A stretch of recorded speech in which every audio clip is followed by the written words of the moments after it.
అనమాట. వాళ్ళకు పాపం తినడానికి కూడా సమయం లేదు, టైం లేకుండా ఉండిపోతూ ఉంది. పిల్లలు వాళ్ళు తినలేక ఉండిపోతూ ఉన్నారనమాట. ఓకే, సో చాలా బిజీ అయిపోయినారు. ఎవరు? యేసయ్య శిష్యులు. చెప్పండి, శిష్యులు. ఎందుకు తెలుసా? యేసయ్య ఎక్కడికి వెళ్ళినా అక్కడ కుంటోడు మంచిగా అయిపోతున్నాడు, గుడ్డోడు చూపు పొందుతా ఉన్నాడు, కుష్ఠరోగి బాగా అయిపోతున్నాడు, దురాత్మతో పట్టిన వ్యక్తి విడిపింపబడుతున్నాడు,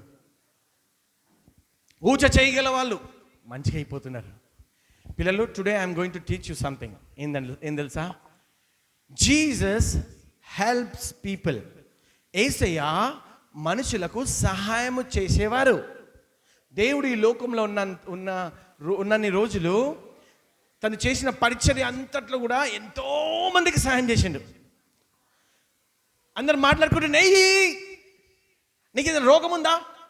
అక్కడ యేసే ఉన్నాడు, పరిగెత్తుకుని వెళ్దాం పద. నీ కడుపులో నొప్పి ఉందా? యేసే అక్కడ ఉన్నాడు, పద పరిగెత్తుకుని వెళ్దాం. అలా వెళ్తా ఉన్నారనమాట. అయితే ఇది జరిగిన సంఘటన మరి ఎక్కడుందంటే యోహాను 6వ అధ్యాయము 1-21 ఉంటుందన్నమాట. వీరు మరి తిబేరియా సముద్ర తీరం నుంచి ఒక అరణ్య ప్రాంతానికి వెళ్తా ఉన్నారు. అరణ్య ప్రాంతానికి వెళ్తుంటే యేసు ప్రభు తర్వాత శిష్యులు వెళ్తున్నప్పుడు అక్కడ ఉన్న చాలామంది యేసయ్యను చూడడానికి వచ్చారు, యేసయ్యతో మాట్లాడడానికి వచ్చారు. అలా చాలామంది వేరే వేరే ప్రదేశాల నుంచి, వేరే వేరే రాష్ట్రాల నుంచి, వేరే వేరే ప్రదేశాల నుంచి పరిగెత్తుకొని యేసయ్య దగ్గరికి వచ్చేసారు. యేసయ్య దగ్గరికి యేసయ్య ఎక్కడ ఉన్నాడని అందరు పరిగెత్తుకొని వచ్చేసినారు. చాలామంది వచ్చేసినారు. యేసయ్య వాళ్ళని చూసి, అయ్యో కాపరి లేని వాళ్ళుగా వీళ్ళందరూ ఉన్నారు, అయ్యో వీళ్ళందరూ లోన్లీగా ఉన్నారు, ఎవరు వీళ్ళకు లేరని యేసయ్య ఏం చేసిండంటే వాళ్ళ దగ్గరికి వెళ్ళి మాట్లాడడం మొదలుపెట్టిండు. ఎన్నో విషయాలు చెప్పడం మొదలుపెట్టిండు. అదే కాకుండా ఏం చేసింది తెలుసా? అన్నా ఈ రూత్ గ్రూప్ వాళ్ళు బాగున్నారన్నా, డేవిడ్ గ్రూప్ వాళ్ళు లైన్ సరిగ్గా లేదన్నా,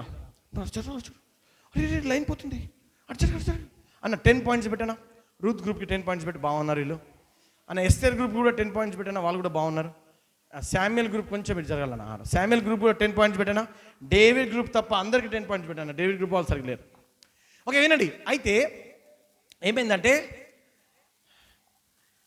వాళ్ళు కాపరు లేని గొర్రెల వాళ్ళుగా ఉన్నారని దేవుడు గ్రహించి యేసయ్య ఏం చేసిండంటే వాళ్ళను కలవడానికి వచ్చాడు. ఓకే, వాళ్ళతో మాట్లాడడానికి వచ్చాడు. అక్కడ ఉన్న ఎంతోమంది రోగులను బాగా చేసిండు. పిల్లలు ఉదయం నుంచి ఓకే అనుకుందాము 9 గంటలకు వచ్చారు అనుకుందాం, 9 o'clock, 9 to 10 ఎన్ని అవర్స్ అయిపోయింది? 1 hour. 10 to 11 2 hours.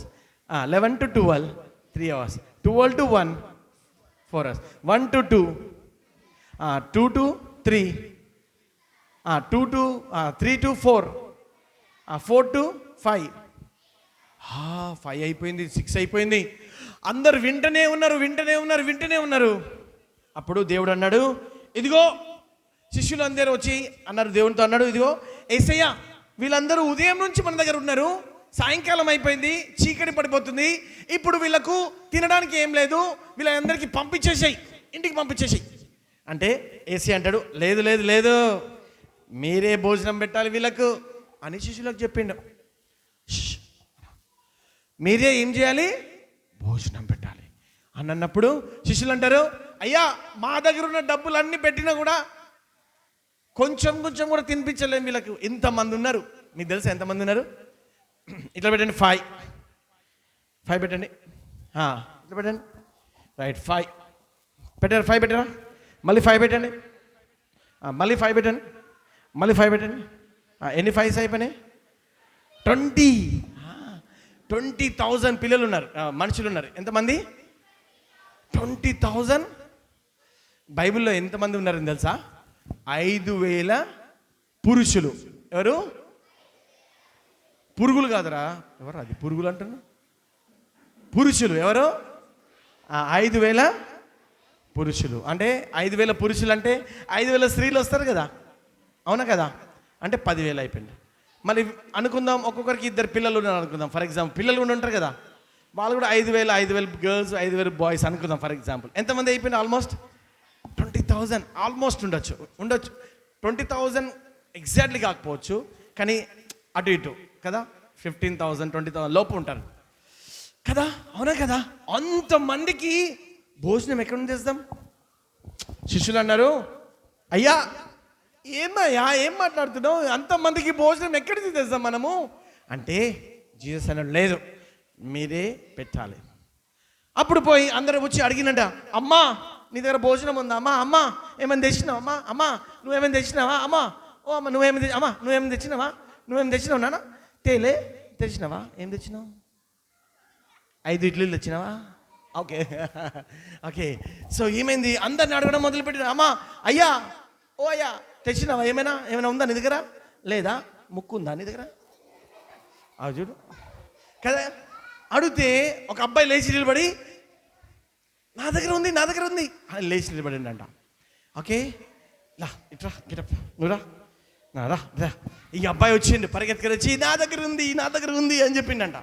ఏముంది అంటే ఇట్లా అని చూపించిండు. ఏముంది తెలుసా? 5 రొట్టెలు. శిష్యుడు అనుకుంటాడు, ఈ 5 రొట్టెలు 2 చేపలు నాకే సరిపోదు, అందరికి ఎట్లా సరిపోతుంది అని అనుకున్నాడు. అయినా సరే దేవుడు అడిగిండు కదా మీ దగ్గర ఏముందని. సరే అని ఏసే దగ్గర కూర్చో. ఏం బ్రో ఏం చేస్తున్నావు? 5,000 మందికి ఏం సరిపోతుంది? 5 రొట్టెలు 2 చేపలు సరిపోతుందా అని ఏం చేసిండంటే, సరే ఏసే దగ్గరికి తీసుకెళ్ళి, ఏసే ఇక చిన్న పిల్లోడి దగ్గర 5 రొట్టెలు 2 చేపలు ఉంది ఏసే అని అంటే, ఏసీ ఏం చేసిందంటే కూర్చున్నా. ఏసీ ఏం చేసింది తెలుసా? ఆ 5 రొట్టెలు చూడండి, పిల్లలు చూడండి ఆ చిన్న పిల్లోడు, ఇక చూడండి చిన్న పిల్లాడు, అబ్బా ఇంత బాగున్నాడు కదా. చిన్న పిల్లాడు చూడండి, చిన్న పిల్లాడు పరిగెత్తుకొని వచ్చి ఏసే దగ్గరికి వచ్చి, ఏసయ్యా ఇదిగో అని ఇచ్చేస్తుండు. పిల్లలు అదే మనం ఉంటే, అమ్మో ఈ 5 రొట్టెలు 2 చేపలు మా మమ్మీ ఫ్రై చేసి నాకు ఇచ్చింది, నేనా ఇయ్యను, అమ్మో అది నాది నేను ఎవ్వరికి ఇవ్వను. ఎవరైనా అడిగితే ఏమంటే నేను ఇవ్వను, ఇది నాది కదా. ఈ పక్కన పోయి ఇక్కడ ఉంది, అయిపోయింది కథం అయిపోయింది కదా. కానీ చిన్న పిల్లోడు చూడండి మంచిగా ఆ 5 రొట్టెలు 2 చేపలు ఏసేకొచ్చి ఇచ్చిండు. ఎవరికి ఇచ్చిండు? శిష్యుడు చూడండి ఏమంటాడు, ఇదిగో తీసుకో. చిన్న పిల్లోడు 5 రొట్టెలు 2 చేపలు తెచ్చండి ఓ అన్నాడు కదా. అప్పుడు చిన్న పిల్లోడు ఏసేకి ఇస్తా ఉన్నాడు. పిల్లలు మీకు తెలుసా, నీ లెక్క నా లెక్కనే చిన్న పిల్లోడు కదా. ఎన్ని రొట్టెలు ఇచ్చిండు?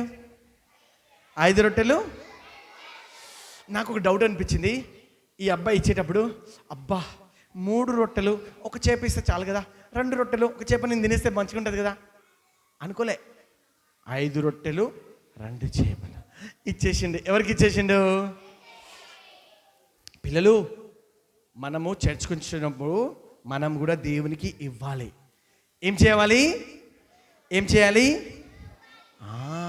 మీ దగ్గర రూపాయే ఉండొచ్చు, పర్లేదు ఇచ్చండి. 2 రూపాయలే ఉండొచ్చు, పర్లేదు ఇచ్చండి. 10 రూపాయలే ఉండొచ్చు. ఈ 10 రూపాయల్లో నేను 9 రూపాయలు తిని 1 రూపాయి ఏసేకి ఇస్తా కాదు, 10 రూపాయలు కూడా ఏసేకే ఇచ్చారు. ఇస్తారా పిల్లలు? మనం ఏసేకి ఇస్తే ఏసే మనకి ఏమైనా తక్కువ చేస్తాడా? చేయడు. అయితే ఏమైందో చూసాం. ఏసీ అన్నాడు, మనకు 5 రొట్టెలు 2 చేపలు వచ్చేసినాయి, చిన్న అబ్బాయి ఇచ్చిండు, రండి కూర్చోండి అని 50 మంది లెక్క లైన్, 100 మంది లెక్క లైన్, అందరినీ కూర్చోబెట్టిండు ఏసయ్య. శిష్యులందరూ చూస్తున్నారు. ఇవి ఉన్నాయి 5 రొట్టెలు 2 చేపలు, ఒక్కొక్కరికి గింత కూడా రాదు. ఇంత అయినా వస్తుందా? ఇంత వస్తుందా? ఇంతైనా వస్తుందా? ఇంత వస్తుందా? రాదు కదా. 5,000 మంది పురుషులే 5,000 మంది ఉన్నారంటే ఇంతైనా వస్తుందా? రాదు కదా. అయితే సరే అని అందరిని కూర్చోబెట్టండి ఏసయ్య. శిష్యులందరూ చూస్తున్నారు ఏసయ్య ఏం చేస్తారో చూద్దామని. ఏసయ్య ఏం చేసిందంటే అందరిని కూర్చోబెట్టి ఏం చేసిందంటే ప్రార్థన చేసి ఆ 5 రొట్టెలు 2 చేపలను అలా అని ఆకాశం వైపు ఎత్తి ఆశీర్వదించి పోయి పంచిపెట్టమని ఇచ్చేసిండు. Okay right. సో ఇప్పుడు ఏమైందో మనం ఏం చేద్దామంటే, సో ఒక్కొక్క శిష్యుడు వచ్చి అందరికి ఇస్తున్నాడు అనమాట. ఏం చేస్తున్నాడు శిష్యుడు? ఇప్పుడు చెప్పండి 5 రొట్టెలు 2 అందరు చెప్పండి. సరే ఇప్పుడు నేను ఒక రొట్టె తీసుకో, మంచిగా పట్టుకో. ఒక చేప ఇచ్చిన, ఎంత ఉండాలి దీంట్లో? గంపలు ఎంత ఉండాలి? ఎంత? 4 రొట్టెలు 2 చేపలు ఉండాలి, ఒక చేప ఉండాలి కదా. కానీ గంపలు ఏముంది తెలుసా? 5 రొట్టెలు ఉన్నాయి, 2 చేపలు ఉన్నాయి. మళ్ళీ సరే, మళ్ళీ ఒక చేప ఇచ్చిన, ఒక రొట్టె ఇచ్చిన, ఎంత ఉండిపోవాలి? 3 రొట్టెలు ఉండాలి, చేపలు అయిపోవాలి కదా. 2 ఇచ్చేసిన కదా. కానీ గంపలో మళ్ళీ 5 రొట్టెలు ఉన్నాయి, మళ్ళీ 2 చేపలు ఉన్నాయి. మళ్ళీ ఈరోజు birthday get happy birthday to you, happy birthday కదా, 2 చేపలు ఎక్స్ట్రా ఇద్దాం. ఓకేనా? బర్త్డే కదా. తీసుకో కాదు, 2 చేతులు పట్టుకు, ఇట్లా అనుకో. 2 చేపలు ఇద్దామా? 2 చేపలు, 2 రొట్టెలు ఇద్దామా? 2 రొట్టెలు. ఎన్ని ఉండాలి దీంట్లో? ఒకటే రొట్టె ఉండాలి, 2 చేపలు 2 ఇచ్చేసిన, ఒకటే ఉండాలి కదా రొట్టె. మళ్ళీ ఆమెకి ఇట్లా ఇచ్చి ఇట్లా చూడగానే మళ్ళీ 2 చేపలు 5 రొట్టెలు ఉన్నాయి. శిష్యులు షాక్ అయిపోతున్నారు. ఇదేంద్ర బాబోయ్, రొట్టెలు అయిపోతలే, చేపలు అయిపోలే, ఏంద్ర బాబు ఇది? ఇస్తా ఉన్నారు, ఉంటా ఉన్నాయి, ఇస్తా ఉన్నారు. చెప్పండి 1 2 3 స్టార్ట్. మీరు అందరు చెప్పండి. ఇస్తా ఉన్నారు, ఇస్తా ఉంటున్నారు, ఉంటున్నాయి, ఇస్తా ఉంటున్నారు, ఉంటున్నాయి, ఇస్తున్నారు, ఉంటున్నాయి, ఇస్తున్నారు, ఉంటున్నాయి. పాట బాగుంది కదా, ఏదో పాట వస్తే బాగుంటుంది ఇట్లా కదా, అవునా కదా? అందరికీ పంచిపెట్టేసిండంట. 5,000 మంది పురుషులకు, స్త్రీలకు, వేరే అందరికీ. అందరు తిన్న తర్వాత ఎన్ని గంపలు లేపారు తెలుసా? ఎన్ని? 12 గంపలు. ఎన్ని? పిల్లలు, యేసయ్య రోగులను బాగు చేయడమే కాదు, యేసయ్య ఆహారం లేని వాళ్ళకు కూడా ఆహారము ఇచ్చారు. చెప్పలు కూడా మనకు అడిగే యేసయ్యకు. పిల్లలు మీరు మర్చిపోదు, మనకి ఏదైనా అనారోగ్యం ఉన్నప్పుడే కాదు యేసయ్య. అవును, మన అనారోగ్యం బాగా చేస్తాడు. కానీ మనకి ఏదైనా అవసరం ఉంటే, ఏదైనా అవసరత ఉంటే ఎవరిని అడగాలి? యేసయ్యని అడగాలి. ఎవరిని అడగాలి? అయితే అయిపోయింది, అందరు తినేసిండ్రు, వెళ్ళిపోయిండ్రు. యేసయ్య అన్నాడు వాళ్ళ శిష్యులందరికీ, ఇదిగో మీరు దోణి ఎక్కేసి మీరు పదండి, నేను ప్రార్థన చేసి వస్తా. అందరు దోణెక్కి వెళ్ళిపోతా ఉన్నారు. యేసయ్య ప్రార్థన చేయడానికి ఏకాంతంగా వెళ్ళిపోయిండు. చూడండి, వీళ్ళు దోణికి వెళ్తా ఉన్నారు. వెళ్తుంటే పిల్లలు, మనం అందరం దోణిలో ఉన్నట్టు ఉందాం. ఇట్లా అనండి అందరు, ఇట్లా దోణిలో ఉన్నాం, మనం అందరం ప్రయాణిస్తున్నాం. ఒకేసారి పెద్ద తుఫాన్ వచ్చింది. అందరూ భయపడతా ఉన్నారు. ఇట్లా అందరు ఇట్లా ఊగండి. ఒకేసారి పెద్ద తుఫాన్ వచ్చింది.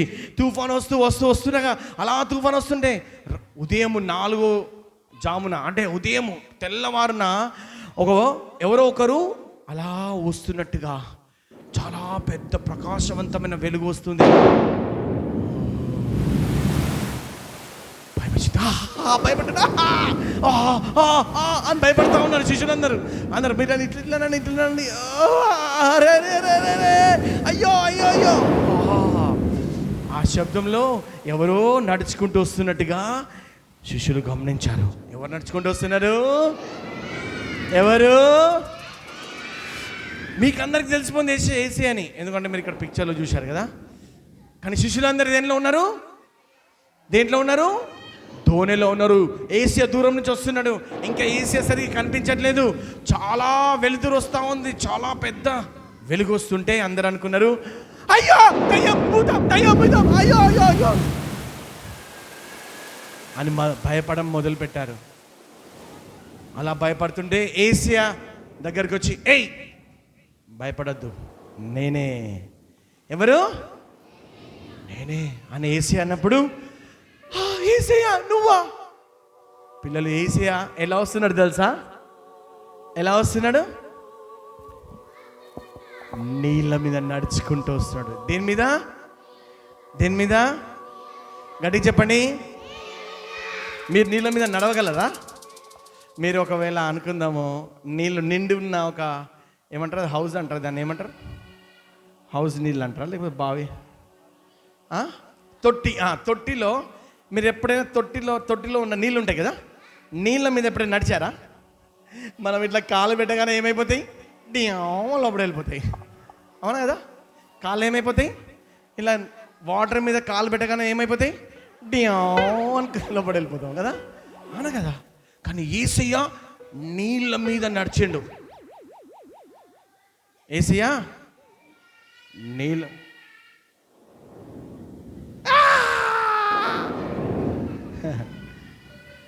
ఓకే. సో నీళ్ళ మీద యేసయ్య నడిచిండు.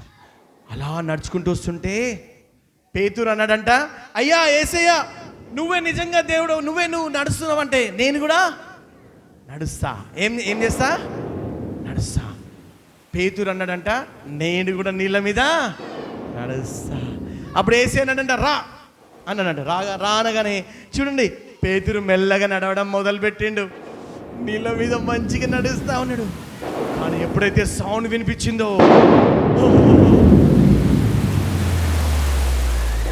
పేతురు అలా అని యేసయ్య వైపు చూడక ఇటు అటు సముద్రంలో నీళ్ళను చూసి మెల్లమెల్లగా మునగడం మొదలుపెట్టాడు. మెల్లమెల్లగా మునగడము మొదలుపెట్టిండు. ఎవరు? పేతురు. మునగడం మొదలుపెట్టినప్పుడు యేసయ్య పరిగెత్తుకొని వచ్చి, ఏయ్ పేతురు, ఎందుకు భయపడినావు అని చెప్పి లేపి ఎక్కడ పెట్టేసిండు? దోణిలో కూర్చోపెట్టిండు. తర్వాత యేసయ్య దోణిలో వారితో పాటు ప్రయాణమై అద్దరికి వెళ్ళిపోయారు. చప్పలు కొడదాం గట్టిగా యేసయ్యకు. So Jesus helps the people అన్నమాట.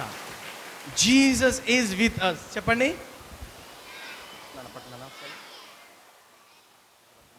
Jesus is with us. ఒకసారి లేదు నాన్న, ఒకసారి లేచి సరే ఇక్కడ.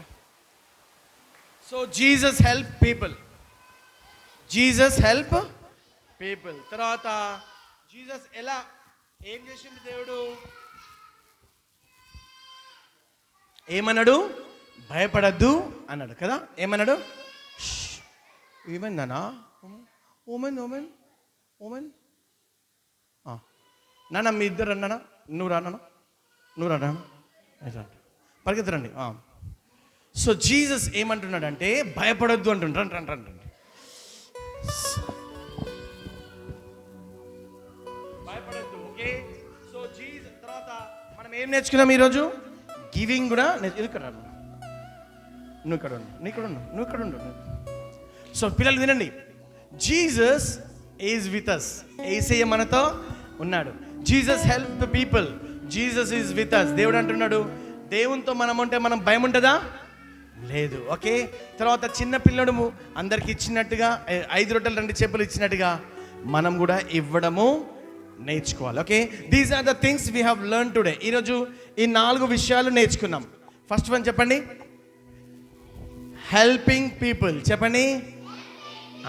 Jesus is with us. చెప్పండి. భయపడద్దు. Jesus fear not. చెప్పండి. And giving.